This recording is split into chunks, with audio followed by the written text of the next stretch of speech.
বসে গেছে, তা জল ঢুকলে আমরা সব ভয় ভয় করছে। আচ্ছা, কখন বসে গেছে?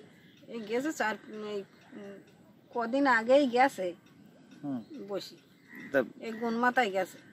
আচ্ছা, এখন কি খুব চিন্তায় আছেন? হ্যাঁ, আবার সামনে গুণ আছে। হ্যাঁ, জল ঢুকলি তো কি ক্ষতি হবে? আমাদের ঘর বাড়ি সব থাকতে, আর জল ঢুকলি সব নষ্ট হয়ে যাবে, আর আমরা কোথায় যাব? এখন কি অবস্থা? বন্ধ অবস্থা খারাপ তো, এখানে ভীষণ খারাপ। আচ্ছা, কেন, কি হয়েছে? ওই ফাটল লেগে ফেটে যাচ্ছে, ভেড়ির মাজারতে বেরিয়ে যাচ্ছে। আচ্ছা, এছাড়া আর অন্য কী হবে? তা এতে কি সমস্যা? হ্যাঁ, সমস্যা, প্রচুর সমস্যা। এখানে জল ঢুকলি তো যখন তখন মানুষের অ্যাক্সিডেন্ট হবে, এছাড়া আর কী হবে? আচ্ছা, এখন কি চিন্তায় আছেন খুব?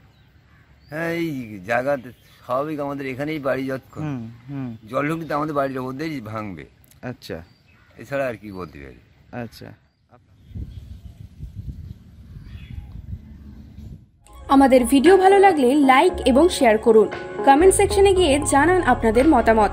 আরও ভিডিও পেতে আমাদের চ্যানেল সাবস্ক্রাইব করুন এবং প্রতি মুহূর্তে খবরের আপডেট পেতে প্রেস করুন বেল আইকন।